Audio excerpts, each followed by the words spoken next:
5:30 এই সময়ের মধ্যে কলকাতাতে বৃষ্টিপাত হয়েছে 185 মিলিমিটার। আর আমাদের 24 ঘন্টায় কলকাতাতে আলিপুরে যে বৃষ্টিপাতটা হয়েছে সেটা টোটালটা হচ্ছে 251.4 মিলিমিটার। আর 1 ঘন্টা যদি আমি সর্বোচ্চ দেখি সেটা 98 মিলিমিটার হয়েছে। আমাদের ডপলার ওয়েদার রেডার কলকাতাতে যেটা আছে সেটাতে দেখা যাচ্ছে যে অনেকক্ষণ ধরে রাত্রেবেলায় ওই সময়ের মধ্যে 3 ঘন্টা বা 4-5 ঘন্টার মধ্যে প্রচুর পরিমাণে জলীয় বাষ্প আমাদের এই নিম্নচাপের প্রভাবে কলকাতা তার সংলগ্ন অঞ্চলে পুঞ্জীভূত হয়েছিল এবং তারই ফলে এই বৃষ্টিপাতটা হয়েছে বলে মনে করা হচ্ছে। আর আমাদের এই নিম্নচাপের প্রভাবে অন্যান্য জেলাতেও দক্ষিণবঙ্গের অন্যান্য জেলাতেও হালকা থেকে মাঝারি বৃষ্টিপাত হয়েছে।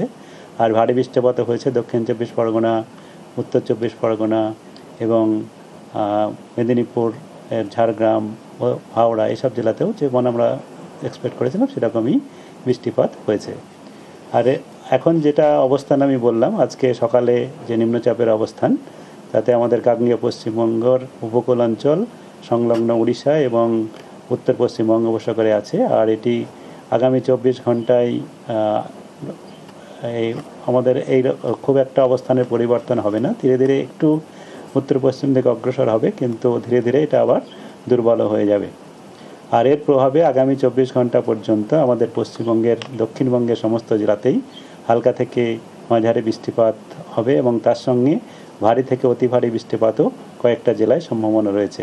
ভারী থেকে অতি ভারী বৃষ্টিপাতের সম্ভাবনা আমাদের যে জেলাগুলিতে রয়েছে সেগুলি হলো পূর্ব পশ্চিম মেদিনীপুর, বাঁকুড়া, ঝাড়গ্রাম এসব জেলাতে রয়েছে। ভারী বৃষ্টিপাতের সম্ভাবনা পুরুলিয়া, হুগলি, হাওড়া এবং দক্ষিণ 24 পরগনা জেলাতেও রয়েছে। কলকাতা এবং উত্তর 24 পরগনাতেও এখন আমাদের হালকা থেকে মাঝারি বৃষ্টিপাতের সম্ভাবনাই বেশি, কিন্তু সমস্ত আজকে 24 ঘন্টার মধ্যে ভারীর কাছাকাছি চলে যেতেও পারে, যেমন 7 সেন্টিমিটার পর্যন্ত চলে যেতেও পারে। তবে এখনও পর্যন্ত আমাদের যা বৃষ্টিপাতের পরিমাণ তাতে হালকা থেকে মাঝারি হয়েছে। গত 6 ঘন্টাতে 2.4 মিলিমিটার মতো হয়েছে। আর এখন আমাদের যেটা ফোরকাস্ট আছে সেটা হচ্ছে যে হালকা থেকে মাঝারি বৃষ্টিপাত যেটা পাসিং শাওয়ার এটা কন্টিনিউ করবে, বেশ কয়েক পশলা হবে কলকাতা এবং তার পার্শ্ববর্তী অঞ্চলে। আর উত্তরবঙ্গের যেটা রয়েছে সেটা উত্তরবঙ্গে কেবল আগামী 3-4 দিনে তো বৃষ্টিপাতের পরিমাণ কমই থাকবে, হালকা থেকে মাঝারি বৃষ্টিপাতই কেবলমাত্র হবে বজ্রবিদ্যুৎ সহ। আর এর প্রভাবে এই যে নিম্নচাপের প্রভাবে আমাদের বঙ্গোপসাগর এলাকায়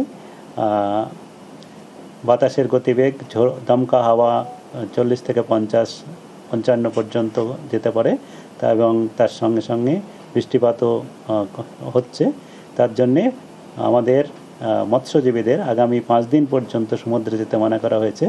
এর প্রভাবে 2 দিন, কিন্তু তারপরে আমাদের আরেকটা গতকালকে বা তার আগে থেকে যেমন বলা হয়েছিল যে 25 তারিখ বা তার আশেপাশে আরেকটা নিম্নচাপ তৈরির সম্ভাবনা রয়েছে আমাদের পূর্ব মধ্য বঙ্গোপসাগর এবং সংলগ্ন উত্তর পূর্ব বঙ্গোপসাগর এলাকায়, এবং এটি ক্রমশ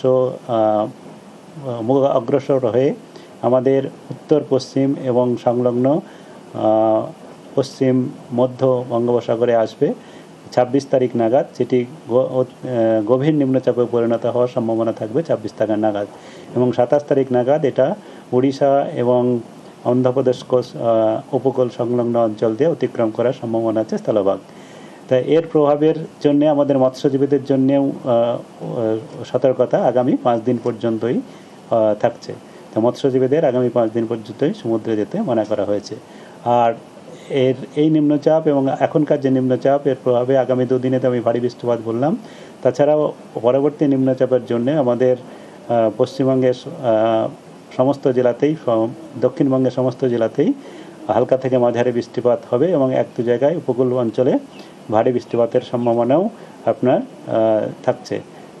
আর এই পরের নিম্নচাপটি সম্পর্কে আরও বিষয় আমরা ওয়াচে রয়েছি, আমরা ক্রমশ সর্বক্ষণ এটা ওয়াচ রাখা হচ্ছে, এর পরে আরও ডিটেলস দেওয়া হবে, আপডেট।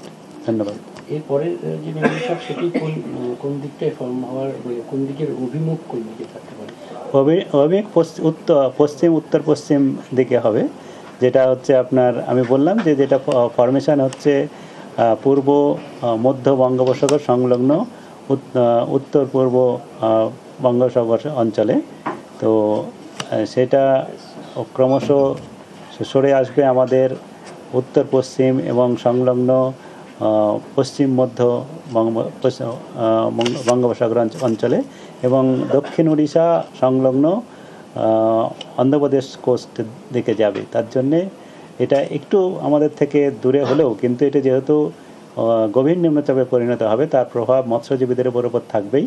তাছাড়া আমাদের তেও ময়েশ্চার কিছুটা থাকবে, তার জন্য বৃষ্টিপাত হবে আর হালকা থেকে মাঝারি। আগামী